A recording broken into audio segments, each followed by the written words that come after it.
Dans cette vidéo, on étudie les différents algorithmes que vous aurez à connaître pour l'année de terminale S. Et donc il y a plusieurs types. Euh, Ce sont essentiellement des algorithmes de calcul de termes d'une suite, des algorithmes de seuil et des algorithmes de dichotomie. Donc les algorithmes de calcul des termes d'une suite. Le problème est le suivant. Vous avez une suite U définie par récurrence, c'est-à-dire donnée par U0 son premier terme, son terme initial, et puis un plus 1 qui est égal à f de un, donc une formule de récurrence. Et on cherche à calculer et éventuellement afficher les n premiers termes de la suite. Donc on peut le faire de la façon suivante. Vous initialisez la variable u. Donc u est une variable qui va contenir tous les termes de la suite successivement. Donc d'abord u0, puis u1, puis u2. Il faut bien avoir conscience que c'est u et pas un. Donc u prend la valeur u0, on l'affiche, et ensuite, pour i allant de 1 à n-1, on s'arrête à n-1 puisque on a calculé le premier terme ici qui est u0, et donc ensuite on a besoin de n-1 termes pour en avoir calculé n. On fait u prendre la valeur f de u, donc ça signifie qu'on calcule la nouvelle valeur de u, c'est-à-dire un plus 1, par la formule de récurrence, et on l'affiche. Voilà.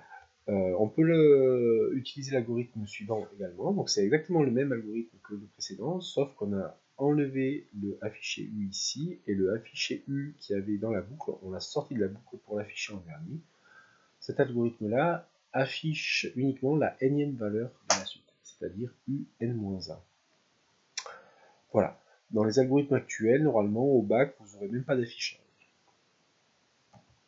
Voilà. Donc sur un exemple, si on cherche à calculer les 10 premiers termes de la suite définis par U0 égale à 3 et UN plus 1 égale à 1 demi de UN plus 1, eh bien, on réalise la chose suivante. Donc on initialise la valeur de U à 3, on l'affiche, et puis pour I allant de 1 à 9, U prend la valeur 0,5 fois U plus 1, donc c'est exactement la même formule de récurrence qu'il y a ici, sauf que U remplace à gauche ici UN plus 1 et à droite UN. Et on affiche la valeur de U. Voilà. Pour comprendre ce que fait l'algorithme et ce qu'il affiche éventuellement, il est bon de faire un tableau d'avancement. Donc un tableau d'avancement, c'est un tableau où vous mettez une colonne par variable utilisée dans l'algorithme et une colonne éventuellement pour l'affichage. Donc au début, U vaut 3, I n'entre pas en ligne de compte, donc vous affichez 3, donc ça ce sont les deux premières lignes du code qui sont traduites ici. Et puis pour I allant de 1 à 9, donc I commence à 1, ben, U prend la valeur 0,5 fois l'ancienne valeur de U, c'est-à-dire 0,5 fois 3 plus 1, ça fait 2,5, et l'algorithme affiche 2,5. Puis vous recommencez, I prend la valeur 2, U prend la valeur 0,5 fois 2,5 plus 1, c'est-à-dire 2,25, et il l'affiche.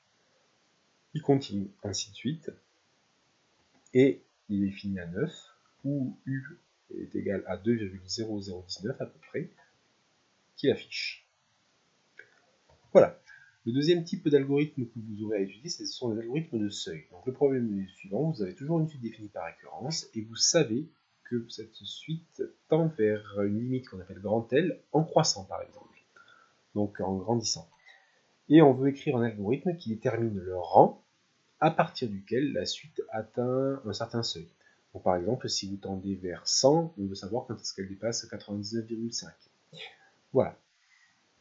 Et donc ça se fait par l'algorithme suivant. Donc vous initialisez U, vous initialisez une valeur, une variable n qui va compter le rang en fait.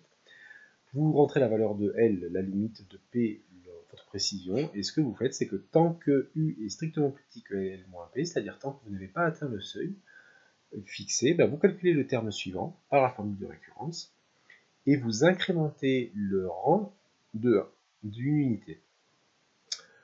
Voilà. Donc en pratique sur un exemple, si par exemple vous avez démontré, chose qui est vraie, que la suite U définie par U0 égale à 1 demi et UN plus 1 égale à racine de UN, si vous avez démontré que cette suite-là est croissante et tend vers 1, et que vous cherchez à déterminer à partir de quel rang elle dépasse 0,999, l'algorithme que vous allez faire est le suivant.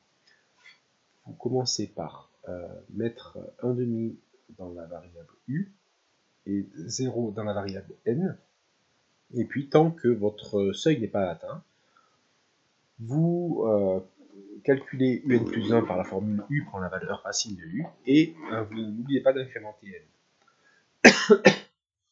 Voilà. Donc un tableau d'avancement est bon à utiliser, sauf que ici, donc, il y a deux variables u et n, et vous rajoutez une colonne pour la condition. Donc la condition c'est u plus petit que 0,999.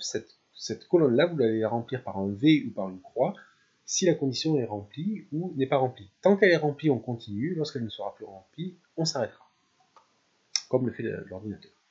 Donc pour u égale à 0,5, n vaut la valeur 0. Est-ce que la condition u plus petit que 0,999 est vérifiée? Oui. Donc on continue. Il calcule racine de 0,5, c'est-à-dire 0,7. Donc u maintenant contient la valeur 0,7, 0,707. N contient la valeur 1, puisqu'on a incrémenté de 1. Est-ce que la condition u est plus petit que 0,999 est vérifiée? Oui, c'est vérifié. Et donc il continue, il calcule la racine carrée du précédent, c'est-à-dire une racine carrée de 0,707, ça fait 0,84 à peu près. N prend la valeur 2. La condition est toujours vérifiée, puis il continue ainsi de suite, jusqu'à arriver à ce que u fasse 0,993. Pour la première fois, ça a dépassé 0,999. Il se trouve que n est égal à 10 à ce moment-là, vous pouvez le vérifier à la calculatrice. La condition n'est plus vérifiée, donc l'algorithme s'arrête. Donc à la fin de l'algorithme, la valeur de n est 10, et c'est le rang à partir duquel la suite dépasse 0,999. Voilà. Le dernier type d'algorithme dont je vais vous parler, c'est les algorithmes de la dichotomie.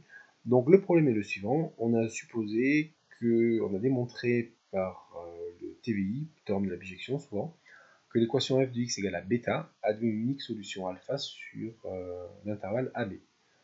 Donc l'algorithme de la dichotomie permet de trouver un encadrement avec la précision petit p souhaitée de la solution alpha. Donc on suppose que f est croissante parce que l'algorithme n'est pas tout à fait le même si f est croissante ou décroissante.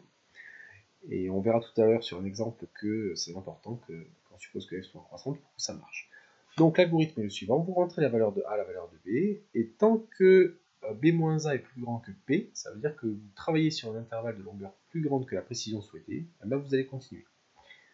Qu'est-ce que vous allez faire? Vous allez calculer le milieu de A, B, donc c'est A plus B sur 2, et vous allez vous demander est-ce que f de m, donc la fonction évaluée en le milieu de AB, est-ce que ça a dépassé bêta ou pas? Si ça a dépassé bêta, bien, cela signifie que ma solution, elle est à chercher entre A et le milieu. Donc en fait, B n'a plus besoin d'être aussi grand, et donc on affecte à B la valeur M. Sinon, ben, c'est qu'on n'a pas encore atteint bêta, et donc la solution est à chercher après. Donc c'est A qu'on rapatrie sur la valeur M. Donc sur GeoGebra, en fait, ça permet de mieux se rendre compte de ce qu'on fait. Donc là, vous voyez, on a une fonction et on cherche à résoudre f de x égale à 0. Donc on cherche à avoir une valeur approchée de cette valeur-là. Donc je vous ai mis l'algorithme ici. Qu'est-ce qu'on fait? On travaille sur 0, 1. Donc AB égale à 0, 1. On commence par calculer avec une précision donnée, hein, suffisamment petite. Donc on commence par calculer le milieu de 0,1, donc 0,5. On calcule f de 0,5. Et donc vous voyez que f de 0,5 ici c'est strictement positif. Donc c'est plus grand que 0. Hein. Je rappelle que mon bêta ici c'est 0. Donc ça veut dire que la solution, elle est ici, hein, mais elle est avant mon 0,5. Puisque j'ai dépassé 0, la fonction f a dépassé 0 avant. Donc ça veut dire que toute cette zone-là, elle est inutile. Et donc on est dans le cas ici, et donc c'est B qui va prendre la valeur M. Et donc on travaille ici. Et puis on recommence. Imaginons que notre précision n'est pas suffisante, ben, on va calculer le milieu, et donc là vous voyez bien que f de bêta est négatif, et donc on va travailler sur cet intervalle-là, et ainsi de suite.